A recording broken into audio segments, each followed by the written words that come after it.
Allez, on va faire un petit tour de la bête.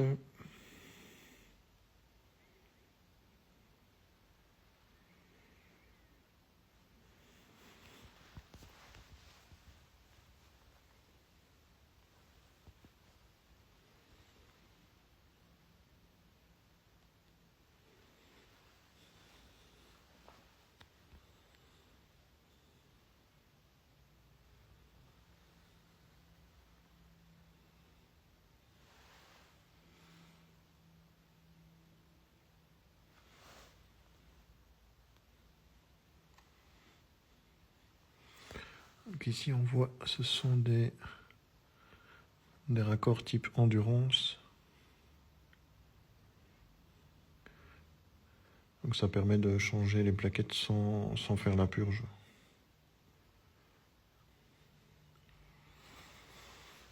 Et ici ce sont des étriers du modèle HP4. Donc, sur lesquels je peux encore mettre du câble pour freiner les vis. Donc ici j'ai dû changer le radiateur qui fouillait. Donc je me suis amusé à faire une petite déco de merde avec des protections. C'est de la bête gris, hein. C'est pour éviter de péter ça aux moindre projection de cailloux.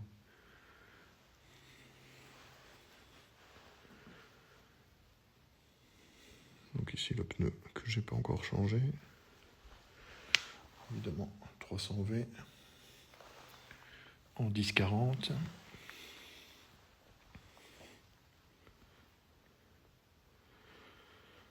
Ici je dois encore faire l'appoint, la faire tourner un petit peu et faire l'appoint. Donc ici moi ce que j'aime bien c'est avoir repéré tous mes serrages. Parce que c'est pas en bout de ligne droite qu'il faut se demander si on a oublié un truc. Alors les connaisseurs ont reconnu la ligne Racing complète.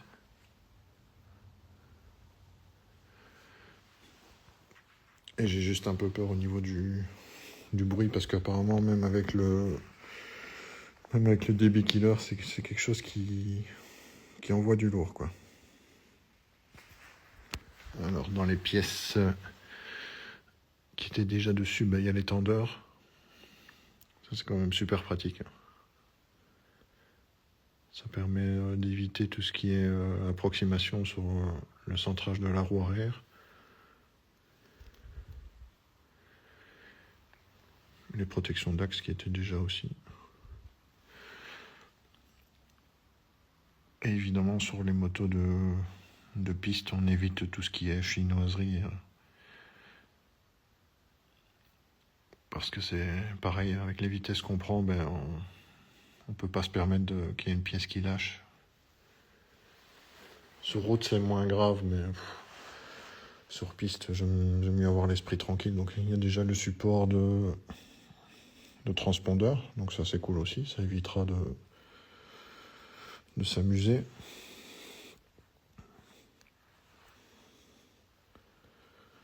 Donc il y a la boucle arrière des beholders, ça c'est pratique également. Donc, voilà, le silencieux sur lequel je vais refaire un adhésif évidemment. Enfin là il n'y a aucune déco, hein. Vous vous doutez bien qu'il y aura une déco full.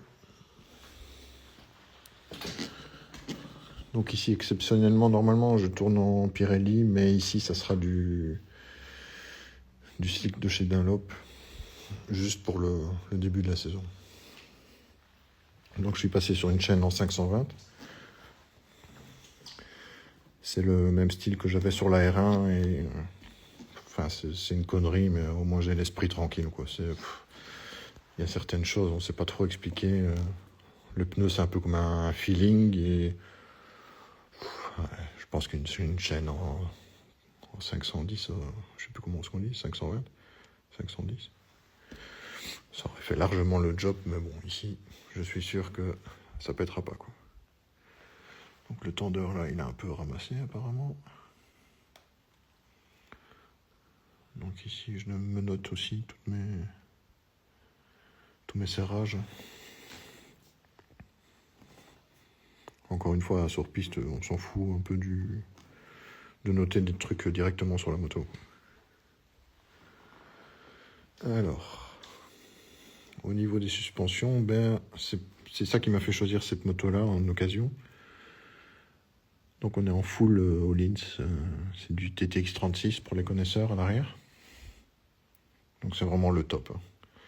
Et dans la fourche, pareil, ce sont des kits cartouches Öhlins.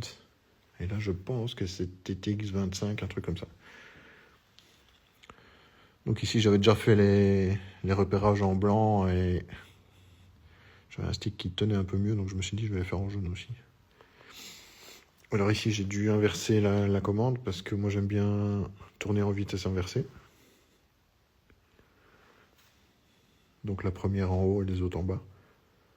Il y a un peu deux écoles aussi, hein. C'est au feeling, hein, parce que c'est sûr que c'est plus facile à taper une vitesse en ligne droite, mais après, il y en a certains qui disent oui, mais c'est plus compliqué d'aller faire le frein moteur en allant le rechercher quand tu es sur l'angle. Donc, il y a un peu les deux. Il y a un peu les deux versions, les deux camps qui s'opposent, on va dire. Moi, je trouve que c'est vrai que en ligne droite, le fait de ne pas se tracasser, d'aller rechercher par en dessous la vitesse, pour moi, ça me permet d'avoir une position plus derrière la bulle et plus en fœtus, on va dire. Et comme ça, claquer la vitesse, ça me paraît plus naturel. Et ça me dérange pas trop d'aller rechercher le levier dans les virages. C'est un truc qui me dérange pas trop, ça. Donc ici, bah pareil, hein, tous les petits repérages. Tout ce qui peut faire que vous ayez l'esprit tranquille, il faut le faire. Donc ici, c'est un peu déstabilisant parce que la 300V, on dirait que c'est du liquide de refroidissement. Ça me fait toujours un peu peur. Mais en fait, c'est parce qu'elle n'a pas encore tourné. Je viens de faire la pointe en 300V, donc voilà. Alors pour la partie méca, donc c'est une moto qui est passée au banc et qui est préparée. Ça, je pense que c'est le boîtier qui permet de contrôler le shifter. C'est un shifter programmable. Et elle a également, donc ici j'ai le boîtier d'origine. Et sur la moto, il y a un boîtier qui est préparé. Donc comme j'avais dit à certains sur Facebook, elle sort 210 à la roue. Donc ce qui est assez extrême pour ce modèle-là. Avec les rapports de passage au banc, enfin, tout est officiel, quoi. C'est pas du chiquet. Voilà la partie arrière qui commence un peu à ressembler à quelque chose. Ici la couronne en noir mat, c'est sympa aussi. Donc la particularité de ces chaînes-là, c'est qu'elles sont vraiment, ils appellent ça ultra renforcées. C'est pour ceux qui font des courses de drague et des machins comme ça, des départs arrêtés. Donc comme ça, j'ai vraiment l'esprit tranquille. Après, il y en a qui disent que c'est plus lourd. Enfin, je pense qu'à cette puissance-là, on s'en fout un peu. Clairement, on s'en fout complètement même. Alors pour la partie grip, mais c'est toujours Zaz Racing hein, qui me fournit les grips. Je trouve que ça donne un côté beaucoup plus 2025 que les protections transparentes là, qui abîment en plus les combinaisons perso. Donc ici on a un bon grip sur toute la surface et c'est assez esthétique. Hein. Ça me permet de voir la peinture. Je mettrai peut-être une protection par au-dessus. Alors, au niveau des commandes, je suis parti sur du ProGrip, qui sont freinés aussi, hein, parce que tout a tendance à bouger. Et ici, j'ai volontairement coupé la collerette, parce que comme moi, j'aime bien prendre un max d'angle sur la gauche, j'aime bien prendre la poignée comme ça, en fait. Donc s'il y a une petite rehausse ici, ça me gêne un peu. Donc comme ça, comme je suis complètement sur l'angle, je la prends comme ça en fait. Donc il y a toutes les commandes classiques de la S1000. Il y a mon réglage d'avance de frein avant. Donc on voit les capuchons de cartouche Öhlins. Il y a mon chrono. Donc chrono que j'ai fait passer par ici dans dans le réservoir et qu'il n'y a qu'à brancher. Bon, évidemment, pendant l'hiver, on laisse débrancher parce que sinon ça tire sur la batterie.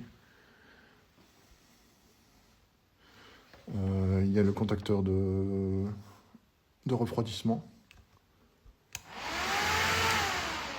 qui permet vraiment de contrôler soi-même l'allumage du ventilo.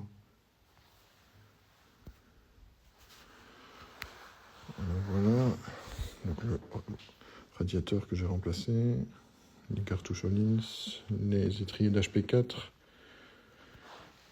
le pneu qui va bientôt être remplacé par aussi un Dunlop D212. Voilà, je sais pas encore ce que je vous ai pas encore montré. Moi je suis assez fan des bulles type endurance, donc voilà. C'est une bulle, pour ceux qui suivent un peu, ça fait un peu comme les motos engagées au Titi, l'île de Man. C'est des bulles vraiment assez hautes. Et comme ça, sans déco, elle a l'air un peu bizarre, mais avec la déco, je vais revenir vraiment sur le côté et masquer un peu la partie avant. Donc ça donnera vraiment un effet, à mon avis, beaucoup plus racing. Donc le gars à qui je l'ai racheté avait déjà mis une fixation de caméra, donc ça c'est pas plus mal. Donc ici, il n'y a rien qui est fixé, hein. C'est vraiment la préparation, donc on s'en fout. Donc ici, j'ai dû chipoter un peu aussi, parce qu'il avait mis une cale un peu bizarroïde. Donc ici, ce que j'avais vu dans les paddocks, c'est que les gars, ils font un double fil, en fait. Parce que moi, je le faisais souvent en simple, et il avait tendance à casser quand je serrais un peu la poignée. Et ce qu'il faut savoir, c'est... ça a vraiment tendance à... Le revêtement, il a vraiment tendance à tourner en même temps. Donc c'est un peu déstabilisant. Donc en le collant comme ça, il y en a même qui font 3, ils font une ligne au milieu. Moi j'ai fait sur les 2, je pense que ça bougera pas vu la force à laquelle j'ai serré. Je pense que ça bougera pas. Et avoir toujours évidemment une poignée libre, hein. Quand vous relâchez, il faut pas que ça s'accroche nulle part. Sinon les gaz ils restent enclenchés. Je vous laisse imaginer la catastrophe si vous êtes à 250 ou un truc comme ça. Donc il faut vraiment que quand vous lâchez, d'elle-même, elle revienne. Donc ici, on a une protection de levier. On me demande souvent à quoi ça sert. C'est plus si vous êtes proche de quelqu'un d'autre, pas qu'il vous accroche le frein avant et qu'il vous éjecte, vous fasse faire un soleil, quoi. C'est juste ça. Donc voilà, ici on est... Ouais, ça, je vous ai pas encore montré la partie étrier avant. Mètre cylindre, pardon. Donc c'est du PR19, donc c'est le plus performant que vous puissiez avoir quasi en restant dans des budgets classiques. Donc c'est vraiment quelque chose qui donne une puissance au freinage.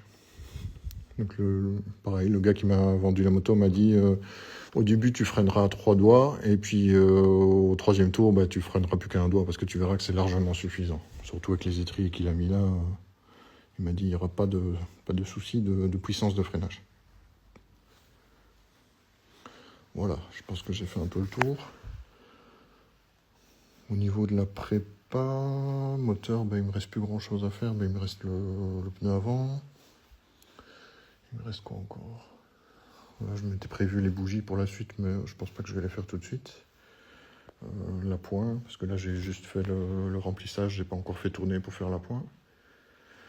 J'avais dû remettre tout ce qui est liquide de refroidissement, donc sur Yamaha, je sais bien qu'il faut pas aller trop haut, parce que sinon ça a tendance à dégueuler un peu.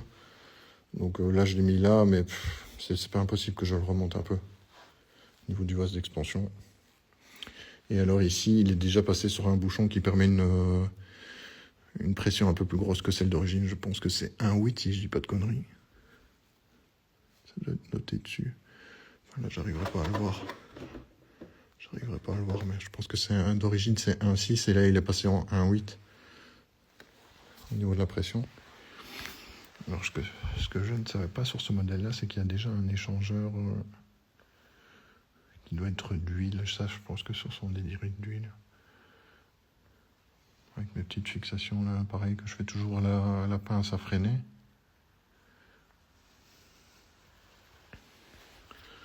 Il y a un peu de l'eau partout, mais c'est de la condensation. Hein. C'est parce qu'il fait froid dans le... Enfin, il y a beaucoup d'humidité actuellement. Voilà, je pense que j'ai fait un peu le tour.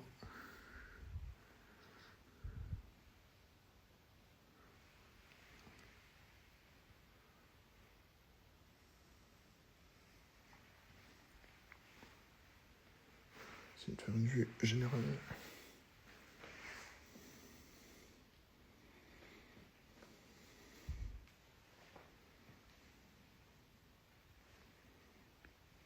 Donc elle était déjà bien équipée, hein.